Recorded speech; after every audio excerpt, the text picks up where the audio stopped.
there are a lot of ways to love someone, right? There are a lot of ways to show your love to someone or perform that love. And I think having healthy boundaries, practicing healthy boundaries with that person is one of the most loving thing you can do with that person. I know some people might think boundaries might, mean, you being rude. Some people confuse being rude with setting boundaries. Well, I disagree. If I love that person and if I'm able to set a healthy boundary, it's the most loving thing I can do for that person. So, but what are boundaries? I'm going to give you my definition of boundaries. My boundaries are the actions you take that build structure and authenticity, which are the perfect building blocks of a healthy relationship. So it's a foundation. It's a necessary thing to build, and the more you practice boundaries, the more you organize your boundaries, the more you organize your relationship with that person. What does that mean? The more you organize means if I meet with someone new, I want to know what makes that person feel bad so that I won't do that. Well, if that person is a very sensitive person, I'm going to be careful. I want to see what the boundaries are so I won't cross, so I can respect that person's individuality. That's what boundaries are. It's a part of your individuality, and when you respect them, you respect that person's being. You respect that person's sovereignty of their individuality. So you organize those relationships, and the more you organize them, you actually organize your mind. Your mind becomes clearer. It gets easier to plan the next day. And it's really interesting, because the more you organizes your mind. How does that happen? The more you do something outside of you, and it impacts inside of you. And I would for that I would say, as above, so below. The flipped version of it is also true. Which brings me to my other point. We are the microcosms of the entire universe. Which means when you look at the stars, when you look at the nature, the trees, the creek, you're actually looking in your body. When you look at the stars, the sun, the moon, you're actually looking deep into your very being. Everything is a reflection of you. So what can we get out of that? The most important lesson we can get out of that is, when you take care of yourself, when you be good to yourself, when you be nice to yourself, and then you prioritize your progress over perfection, essentially be healthy to yourself, you automatically do a huge favor for the entire existence in this planet. Not just the planet, for the entire existence. And it is important because you are responsible for yourself. You're responsible for your own body. Now, why am I talking about boundaries in this video? Because I talked about boundaries in my previous video. But in that video, I specifically talked about a specific rune. I pulled a rune card, and I talked about how that rune is associated with, I even called that rune of personal boundaries. I still do. And I looked into symbolisms of it, and I, talked about that. But, that video was more about esoteric side of boundaries. More into how to, if you're more into meditation and chanting, how you can do that, how chanting a rune, chanting something can impact your boundaries. And it really helped me. But that was more of an esoteric side, more of spiritual. But I think I felt the need to make another video about boundaries specifically because it helped me, and I think it needs a lot of attention. And here's the thing, the reason why I'm doing this video also in the hopes that it might help someone, but it's also for me. This also helps for me. This also helps me. So if you like my if you like the way I talk, if you like the way I explain things, welcome. Now let's get back to the topic of boundaries. How to set boundaries. I want to talk about that. How to set boundaries. I can talk about how important they are, but We want to get into the practical side of it, how to do that. Well, before I answer that question, I think we should answer the question when we should set boundaries, because I know it gets really confusing when you're beginning to set boundaries, when you're just realizing, oh, there's a thing called boundaries, and then you set them, you try to practice it. It gets confusing. You don't know what to do. You don't know where to go. Sometimes you get confused in a situation where, well, I don't feel safe, but I don't know if I should set boundaries. I feel like this. I don't know if I do this, if I should protect myself. And it's pretty normal that you experience that. We get confused. So before I give you the tools, I want to talk more about when to do it. So there are 4 signs that I put out, like on my head, that I put out. And they're so simple. They're actually deceptively simple. The first sign is avoidance. When you feel avoidant in a situation, when you keep avoiding a person, when you keep avoiding a situation, here's a really good one. This is like common with guys.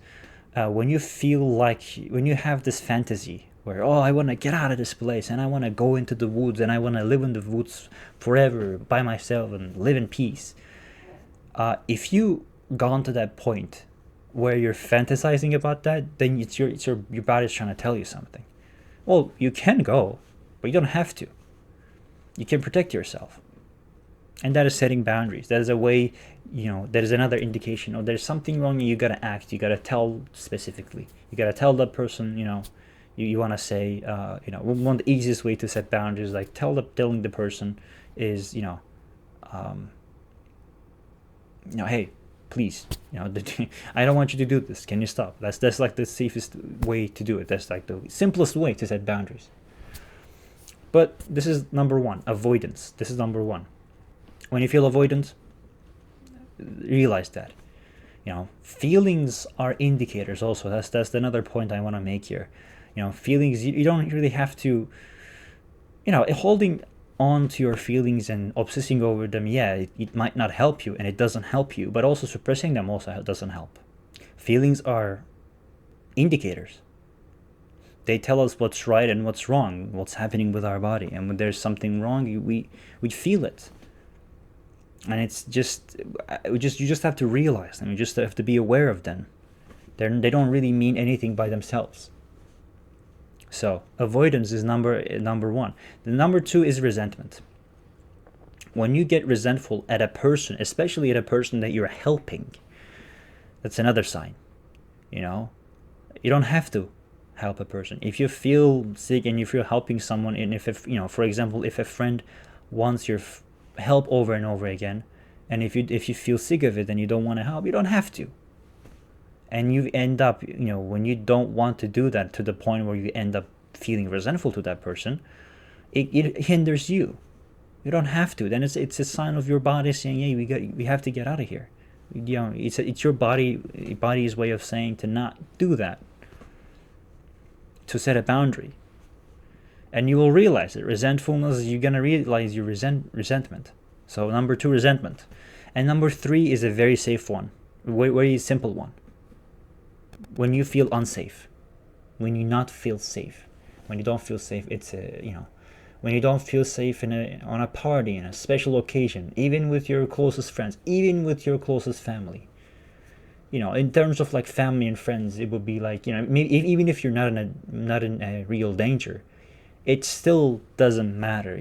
Maybe even if you're not in danger, maybe you don't have to get out of that situation. Maybe the situation you're in is not dangerous, but it's a sign that you have to set boundaries. You have to tell someone something. You have to do something about it when you don't feel safe. If it's your family, it might get easier. You can say, "Hey, I don't feel safe about whatever." You can communicate that. That's the simple one. And the 4th one is a 3-parter. Yeah. Neglecting yourself, not being nice to yourself, and overwhelming yourself with work and with lots of stuff. Because overwhelming yourself is that thing where you always say that you don't really have time. you're always taking jobs that it would just, you wouldn't let yourself rest. As one thing, you would never let yourself rest about whatever you're doing. That's one sign. And which, in neglecting yourself and everything, I'm always, as you realize, I said neglecting yourself. I said neglecting yourself, not being nice to yourself, overwhelming yourself. I said yourself because, which, brings me to my other topic, which brings me to my other point. And boundaries are not just about you. Sorry, boundaries are not just about other people. It's also about you. You want to honor yourself. You are responsible for this body. You are responsible for this life that you're living. You want to take care of yourself. And what happens is your fear-based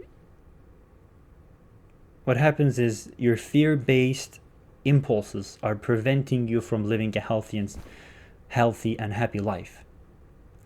And just like other people, the way you deal with that is to put boundaries with those fear-based impulses.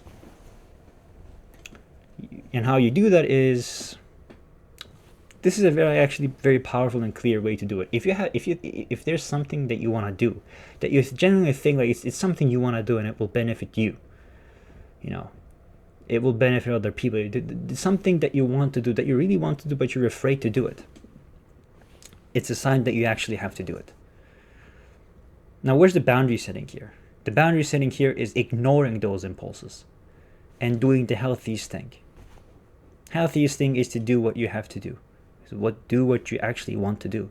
Do the thing that brings you joy, even if you're afraid. Not delaying it, because delaying it also, procrastinating is also a fear-based impulse. It's your fear. You end up making excuses for yourself and all of that. So you gotta keep that. You have to protect your boundary with those impulses to protect your peace and health, and keep a commitment with yourself. If you say that you're gonna do a specific spiritual practice, I don't know what it is, doesn't matter what it is, and if you're struggling with the commitment, if you're struggling with the consistency, start small. Keep a commitment. And again, it's better to do something 1 minute every day than to do something 20 minutes the first day and to give up after 2 days. The 1 minute every day really helps. It helps better. Because then when you do something like 20 minutes more than you can handle, then you're going to stop doing it for a week. You're going to not do it. You're going to get out of it. You're going to not do it for a week, and then you're going to come back. So, again, it's important that you set those boundaries. You start small. It's okay to start small. If you're one of those people who struggle with consistency, I want to tell you one thing, and keep this in mind, right? Progress over perfection. It's very simple. It's, I know, especially if you have a perfectionist mind, when you're raised in a perfectionistic environment, it's easy to do that. It's easy to stray away from that. Because again, you as a perfectionist, you want to feel that you want to do something. You want to feel the progress. You want to feel it. But the actual progress is when you start small. Well, you can start big, but you gotta start small. So that's just one of them. So let's answer the question on how to set boundaries. The way to set boundaries, the big question, is to tell those people. Tell them about your things. Confront them. I'm sorry, but that is, you get, at some point you have to do it.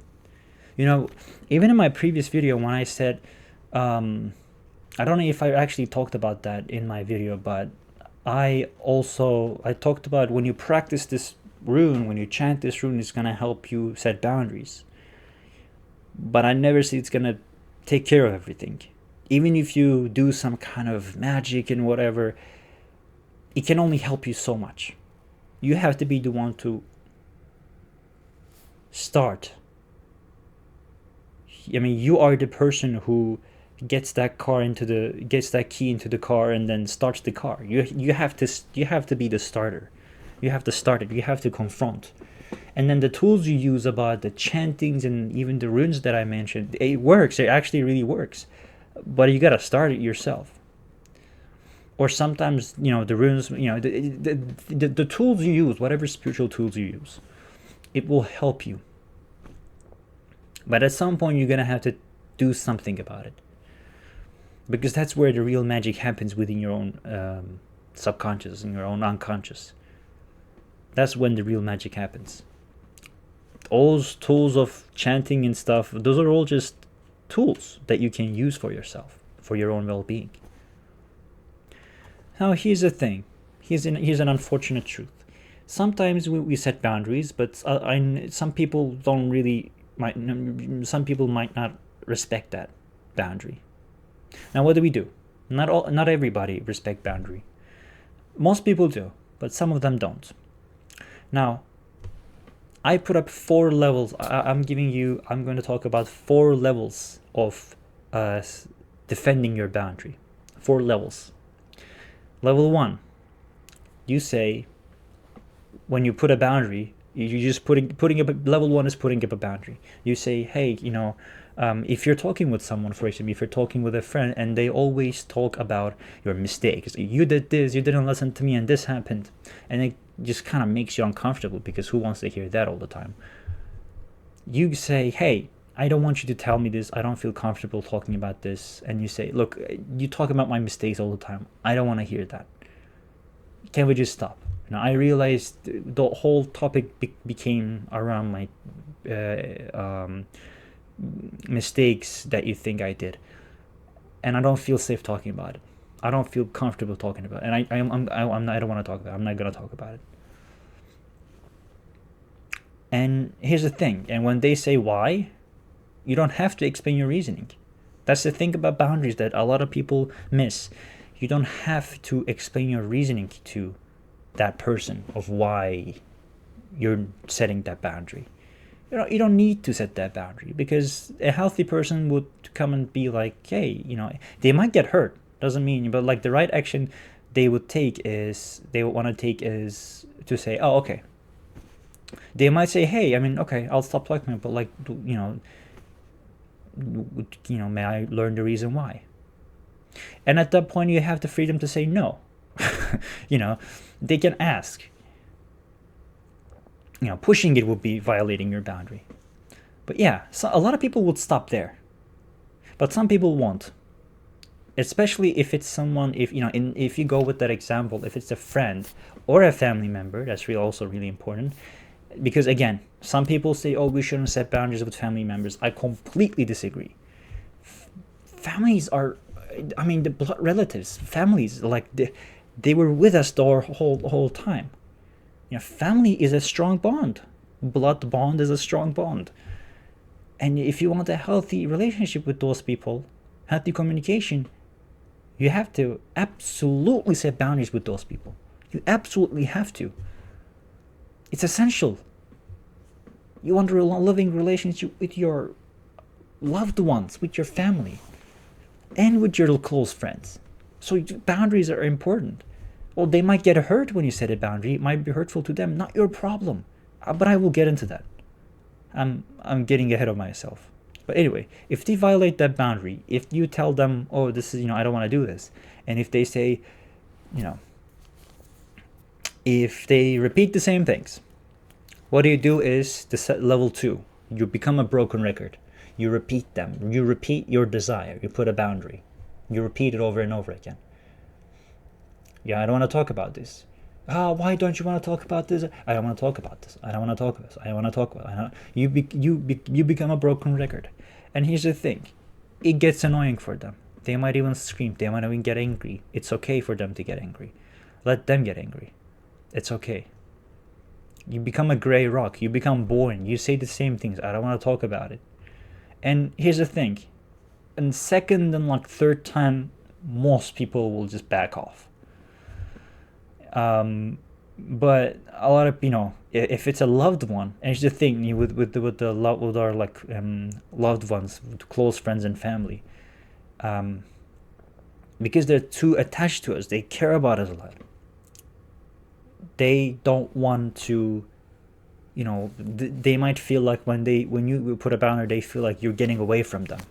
They might very well say, they might even say, oh, I can't know you anymore.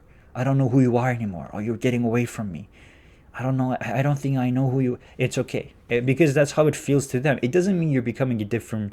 It doesn't mean you're becoming a bad, different person. You're in your villain arc now. It doesn't. That doesn't mean that. It doesn't mean that.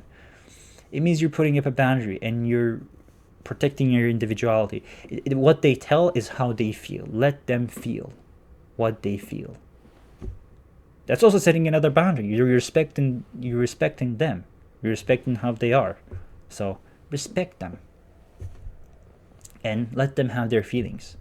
Now, I spoke with a therapist, not as a session, not a personal, therapy patient kind of way, but also, someone that I interacted on outside was a therapist, and she told me that, sometimes it takes up to 16 times of being a broken record. It takes 16 times for that person to realize. Sometimes it takes 16 times and then they back off. Well, your friends and family might not even want to do that. They might still press it. Again, 90, I want to say 90% of people is going to back off. They're going to get tired. In the 16th time, they're going to get tired. Or they might even go, but here's the thing. If they even push that boundary, you go to level 3. But before you go to level 3, here's one of the things that they might do. They would push it over and over again after the 16 times, but then they might say, okay, I'm not asking you about this. For example, they ask a question that you don't want to answer, or they talk about this. Okay, I'm not talking about this, but I'm talking about, I'm not talking about this, or I'm not asking this, but I'm asking or talking about this, and it's just the same thing. It's like the synonym of the thing that they were talking about in the first place. So like they would manipulate those words. It doesn't mean they're sinister. It's just like they really want you to co-sign of what they're saying, and otherwise they will get hurt because they're too dependent on what you think about them. It's harmful for them. And by protecting yourself, you actually giving them a chance to. When you're getting yourself out, you're giving you're giving them an opportunity. It's what you're doing is also healthy for them, because you're removing yourself from that unhealthy environment. So that's level 2, and if they push it, then you go to level 3. Level 3 is important. When they still push it, then you use a method called if-then method. You say, if you do say force, if you do /say/force me again, I will do that action, or I will leave. In a specific, event, if you're speaking with, in someone's house, close friend or family, and when you use that method, hey, protect. If you keep talking about this, I'm getting really uncomfortable, I'm going to leave. Or you say, hey, I really don't want to talk about this. If you keep doing this to protect my headspace, to protect my sanity, I'm going to leave. That's usually when everything stops. That's usually when they go, oh, okay. Because they don't want you to leave. And then usually they stop. But they might not stop. Because some, maybe, depending on your relationship with those people, they might not believe that you will. Which brings me to step 4, which ends things. Level 4. I would call level 4. Level 4 security, level 4 defense, which ends everything. Level 4 is you take action on what you just said. You said you're gonna leave, you have to leave. So say things accordingly. But when you say leave, you gotta leave. Whatever it is. If you keep spamming at me, I'm going to block you. And if they keep spamming you, you block them. Like you take action on it. And here's the thing, I could have put this in level 3. I could have made level 3 on two-parter. I could have put this on level 3, but I didn't want to, because level 4 is so important, because that's like the finishing move right there. That's when you go like, oh no, like that's when you go. And when you go, you just remove yourself from there and you just like get out of there. And what happens, like, now that you removed yourself from there, they're with themselves, and they have to figure out what happens now. And what you do when you leave is you give them the awareness of what they're doing is actually wrong. Well, they might know that on the surface, but you give them a deeper message of, hey, like, you're losing me when you do this. I don't want to be there. This is draining me. This is unhealthy for me. You give them that internal message. That's the time when usually tells people, hey, then what we're doing is probably wrong. So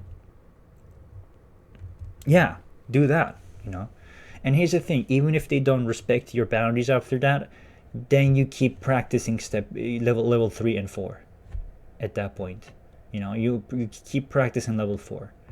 In terms of phone calls, for example, what you can do is, if they're talking about something, if you're keeping ask questions, if you keep asking questions, if you keep like doing things that you're really not comfortable, that makes you not feel safe, saying things, you might say, okay, if you keep doing this, level 3, if you keep doing this, I'm going to leave. I'm going to close the call. They still do it, and then you close the call. And then you can say, before you close the call, you can say, okay, I'm going to leave. Let's try next week, and then you close the call. I think it's a really good way you can try, and then you call them next week. Again, you also honor that. You call them next week. Let's try next week, and you call them next week. And then, it's another way of, clearly just setting things down and, transforming the whole relationship, making things more healthy for each of you. But after you set a boundary, you might feel really guilty. Why do we feel guilty? The reason why you feel guilty is because at some point in your life, you said to yourself, maybe in your childhood, in the past, you said that you quoted in your mind that, the more I set boundaries, the more it's rude, the more people get away from me. It also happens in when you're a toddler or when you're an infant. When you're, for example, this actually happens a lot.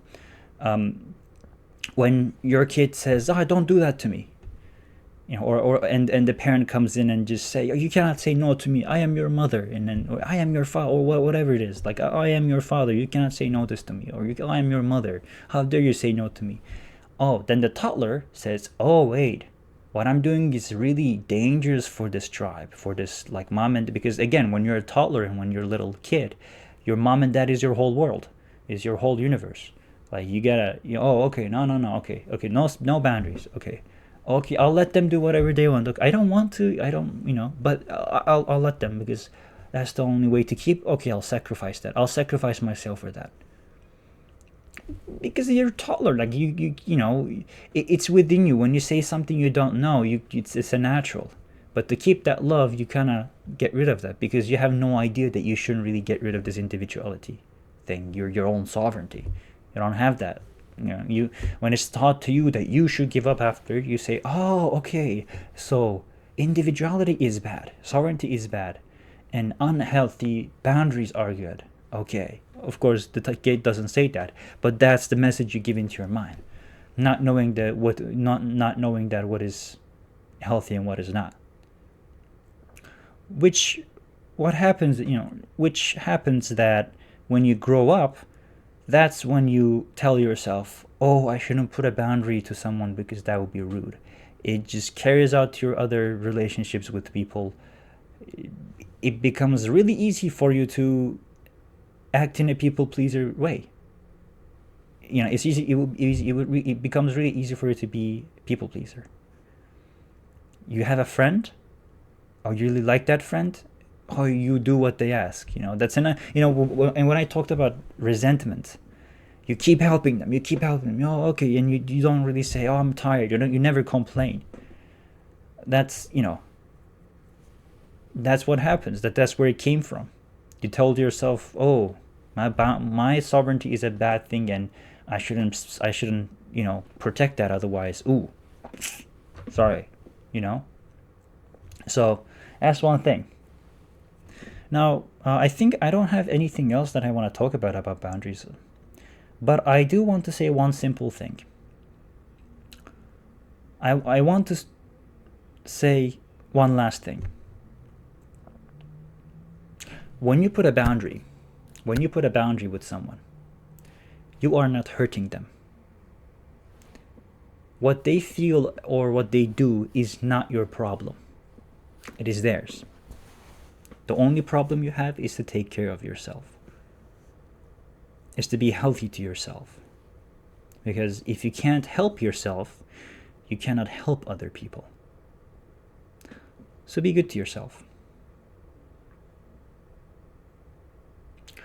Thank you for watching this video, and I'll see you in the next one.